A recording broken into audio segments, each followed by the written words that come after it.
Hello नमस्कार प्यारे बच्चों, आपके अपने YouTube चैनल मैथ्स वाला भाई जैकी सर में आप सभी का स्वागत है। आशा करता हूँ आप सभी मस्त होंगे, स्वस्थ होंगे। अगला प्रश्न देखते हैं। अगले प्रश्न में हमें क्या दे रखा है कि 2x-1 और x-3 बराबर है x+5 और x-1, ये द्विघात समीकरण का उदाहरण है या नहीं है। तो देखिए, सबसे पहले 2 को इससे मल्टीप्लाई करेंगे, ठीक है। तो इससे मल्टीप्लाई करेंगे तो क्या आएगा। अब देखिए, इस प्रश्न को सरल करने के लिए हम क्या करते हैं, पहले इस 2 को इससे मल्टीप्लाई करेंगे तो क्या आएगा 2x, फिर इसको इससे मल्टीप्लाई करेंगे तो क्या आएगा -2। अब इसके वापस कोष्टक लगा देते हैं। देखिए मैं क्या कर रहा हूं, पहले 2 को इससे मल्टीप्लाई किया तो क्या आया 2x, फिर 2 को वापस इससे मल्टीप्लाई किया तो क्या आया 2, फिर वापस x-3 बराबर x+5 और x-1। अब देखिए वापिस इस फॉर्मेट में आ गया ये। अब इसको मल्टीप्लाई करेंगे तो ये इससे मल्टीप्लाई होगा तो क्या आएगा 2x है वो x से मल्टीप्लाई होगा तो क्या आएगा 2x² आएगा, 2x²। फिर 2x-3 से मल्टीप्लाई होगा तो आएगा -6x, फिर -2x से मल्टीप्लाई होगा तो -2x आएगा, और -2 -3 से मल्टीप्लाई होगा तो आएगा +6 बराबर। अब इसको इससे मल्टीप्लाई करेंगे तो देखिए x है वो x से मल्टीप्लाई होगा तो आएगा x², x-1 से मल्टीप्लाई होगा तो आएगा -x, 5x से मल्टीप्लाई होगा तो आएगा +5x, और 5 - 1 से मल्टीप्लाई होगा तो आएगा -5। अब सभी पदों को एक तरफ ले लेते हैं तो देखिए यहाँ पे 2x² ये पहले से था, ये x² इधर आएगा तो माइनस का हो जाएगा। फिर ये देखिए -6 और -2, -6x -2x कितना हो गया -8x हो गया। अब इधर ये लेके आएंगे तो देखिए ये -x है, ये -x है, ये +5 है, तो कितना हो जाएगा +4x बचेगा। ये इधर आके कितना हो गया -4x हो गया। फिर यहाँ पे देखिए ये +6 है और ये का इधर था 5, इधर आके +5 हो गया और बराबर में 0। अब देखिए यहां से देखिए 2x² में से x² जाएगा तो क्या बचेगा x² बचेगा। फिर यहाँ पे -8x और -4x कितना हो जाएगा -12x। फिर यहाँ पे देखिए 6 और 5 कितना हो जाएगा +11 बराबर 0। दिया गया फॉर्मेट किसके रूप में आ रहा है, ये आ रहा है ax² + bx + c नॉट बराबर 0, और a क्या होना चाहिए नॉट इक्वल 0। अतः यह है एक द्विघात समीकरण, द्विघात समीकरण का उदाहरण है। अतः यह एक द्विघात समीकरण का क्या है उदाहरण है। क्या किया हमने इसमें, हमें थोड़ा सा क्या करना था, पहले इसको इससे मल्टीप्लाई किया तो ये कोष्टक आया, फिर इस कोष्टक को इस कोष्टक से मल्टीप्लाई करने पर ये पद आएगा और ये पद आएगा। इन दोनों को आपस में एक तरफ लेके आएंगे तो समान पदों में से समान पद को घटाना है या जोड़ना है, और इसको सरल करेंगे तो हमारे पास में लास्ट में ये फॉर्मेट आएगा जो कि इस फॉर्मेट के अकॉर्डिंग है। तो ये एक द्विघात समीकरण का उदाहरण है। आशा करता हूं आपको ये समझ में आया होगा। अगला प्रश्न देखते हैं। अगले प्रश्न में हमें क्या दे रखा है कि x² + 3x+1 बराबर है x-2 का होल स्क्वायर, और पूछ रहा है कि ये एक द्विघात समीकरण का उदाहरण है या नहीं है, इसकी जांच कीजिए। तो जांच करते हैं, देखते हैं। सबसे पहले इसको लिख देंगे x² + 3x+1, ये तो ऐसा कैसा लिख देंगे।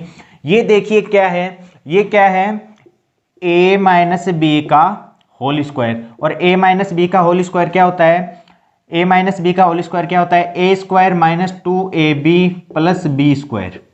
ठीक है, तो इसके अकॉर्डिंग हम इसको खोलेंगे तो देखिए a की जगह x है और b की जगह 2 है, तो a की जगह x है तो क्या हो जाएगा x का स्क्वायर, फिर b की जगह 2 है तो क्या हो जाएगा 4, फिर माइनस और क्या हो जाएगा 2 और 2 4 हो जाएगा 4x।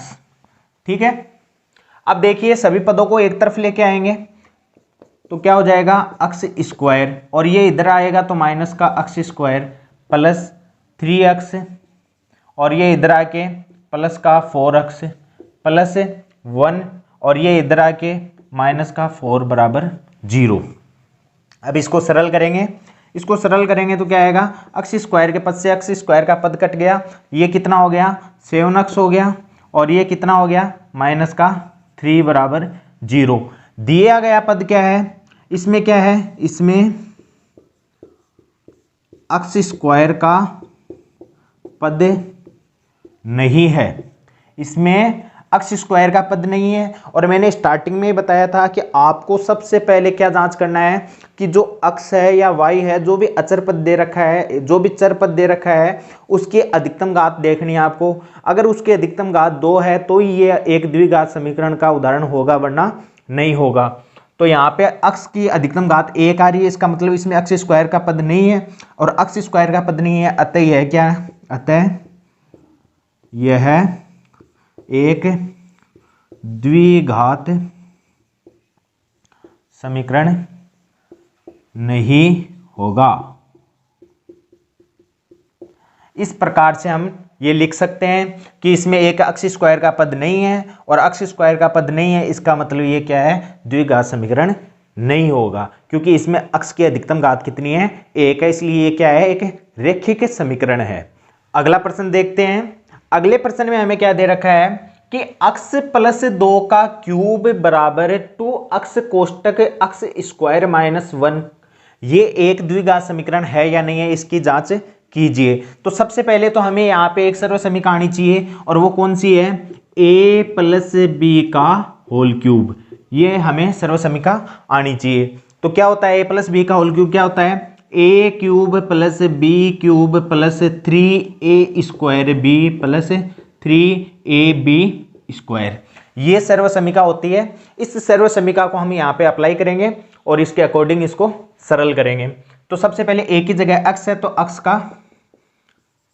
का क्यूब, फिर b की जगह 2 है तो 2 का क्यूब कितना होता है, 8 होता है, 2 का क्यूब 8 हो गया, फिर प्लस, फिर है 3a square B, 3a square यानी 3a का स्क्वायर यानी x का स्क्वायर, फिर b कितना है इंटू 2, फिर plus 3 into a into b का होल स्क्वायर, यही है क्या, देखिए a cube plus b cube plus 3a square b plus 3ab square.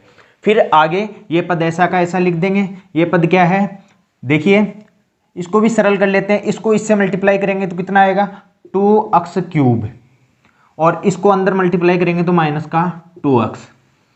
अब देखिए ये हो गया x क्यूब प्लस 8 प्लस ये 3 को 2 से मल्टीप्लाई करेंगे तो कितना आएगा 6x स्क्वायर, प्लस ये हो जाएगा 4, और 4 को 3 से मल्टीप्लाई करेंगे तो 12x बराबर ये हो जाएगा 2x क्यूब माइनस 2x।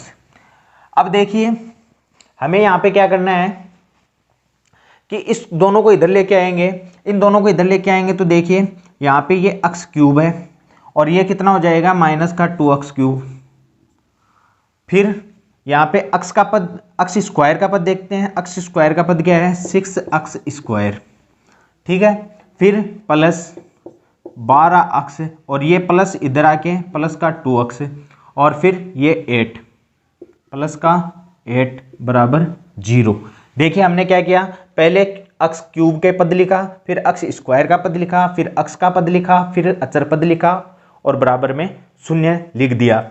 यही लिखने का एक तरीका होता है। हम कैसे भी नहीं लिख सकते हैं कि आपने लिख दिया कि पहले x का पद लिख दिया फिर x क्यूब, ये एक लिखने का सही तरीका नहीं होता है। एग्जामिनर को अगर इम्प्रेस करना है तो एक लिखने का सही तरीका भी होना चाहिए। नंबर अगर आपको तुरंत अच्छे तरीके से गेन करने हैं तो एक लिखने का सेंस भी होना चाहिए। लिखने का सेंस क्या है, सबसे पहले बड़े से बड़ी घात वाला पद लिखना है, फिर उससे छोटी घात वाला, फिर उससे छोटी, फिर अचर पद और फिर बराबर में 0 लगाना है।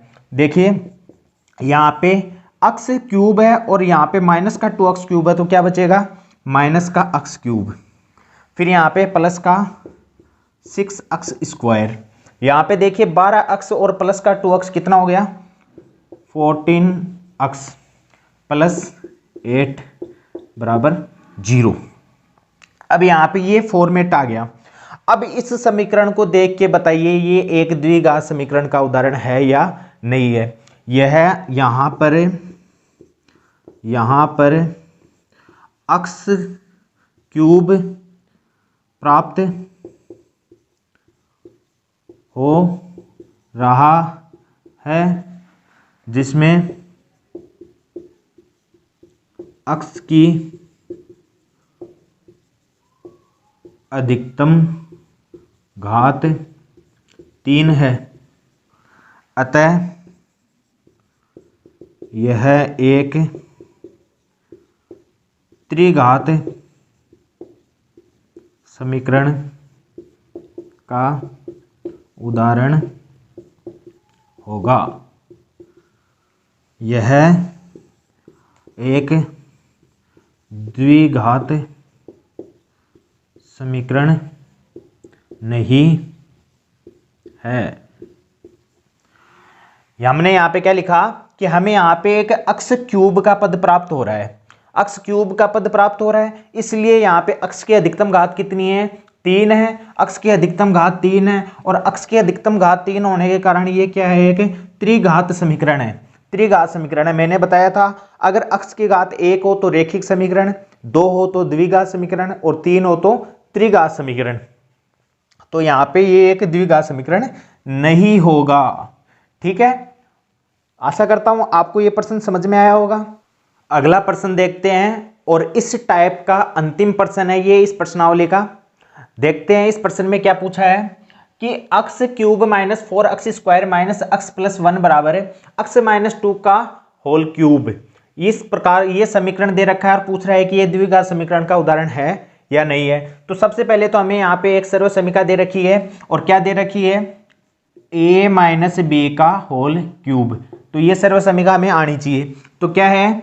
a cube minus b cube plus 3a square b plus 3ab square. ये सर्व समीकरण होती है। a क्यूब हो गया माइनस बी क्यूब हो गया प्लस 3a स्क्वायर बी हो गया प्लस 3ab स्क्वायर हो गया। अब देखते हैं इसको सरल करते हैं तो क्या आएगा? X cube minus 4x square minus x plus 1 बराबर। अब देखिए इसको सरल करेंगे तो क्या आएगा? एक्स की जगह a की जगह x है तो x का क्यूब, फिर 2 की जगह देखिए 2, b की जगह क्या है? 2 है तो 2 का क्यूब क्या होगा? माइनस का 8। देखिए b की जगह क्या है? b की जगह 2 है तो 2 का क्यूब हो जाएगा 8। फिर है प्लस 3a, a की जगह x है, x का स्क्वायर माइनस 2, b है, b की जगह माइनस 2, फिर प्लस, फिर है 3a यानी x और b यानी माइनस 2 का स्क्वायर, b का होल स्क्वायर। इस प्रकार से इसको हम लिख देंगे। अब सरल करते हैं। सरल करेंगे तो ये हो जाएगा x cube minus 4x square minus x plus 1। ये तो ऐसा कैसा? ये क्या हो गया? एक्स क्यूब माइनस 8 और ये देखिए माइनस का 2 और 3 कितना हो गया? माइनस का 6 एक्स स्क्वायर। और ये देखिए 2 का स्क्वायर कितना हो गया? प्लस का 4 हो जाएगा क्योंकि माइनस माइनस प्लस हो जाएगा। 4 और 4 को 3 से मल्टीप्लाई करेंगे तो प्लस का 12 है एक्स। अब सभी पदों को एक तरफ ले जाएंगे तो सभी पदों को एक तरफ लेके जाएंगे तो देखिए ये एक्स क्यूब, ये प्लस का था इधर आके माइनस का एक्स क्यूब, फिर माइनस के देखिए ये प्लस का माइनस का एक्स स्क्वायर हो गया और ये इधर आके प्लस का हो जाएगा, प्लस का 6 एक्स स्क्वायर हो जाएगा। फिर ये माइनस का एक्स है और ये इधर आके माइनस का 12 एक्स और प्लस का 1 और ये भी इधर आके प्लस का 8 और बराबर में 0। अब देखिए ये पद तो कैंसिल हो गया। तो देखिए यहाँ पे माइनस का तो 4x स्क्वायर है और प्लस का 6x स्क्वायर है तो क्या बचेगा? प्लस का 2x स्क्वायर बचेगा। फिर यहाँ पे देखिए माइनस का x और माइनस के 12x कितने हो गए? माइनस के 13x, फिर प्लस और ये कितना हो गया? 9 बराबर 0। अब देखिए दिया गया फॉर्मेट किसके रूप में है? तो ये क्या है? a X square plus B X plus C बराबर 0 और a क्या नहीं है? नॉट इक्वल 0 यहाँ पे होना चाहिए। अतः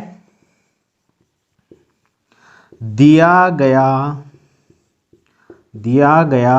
समीकरण एक द्विघात समीकरण का उदाहरण है।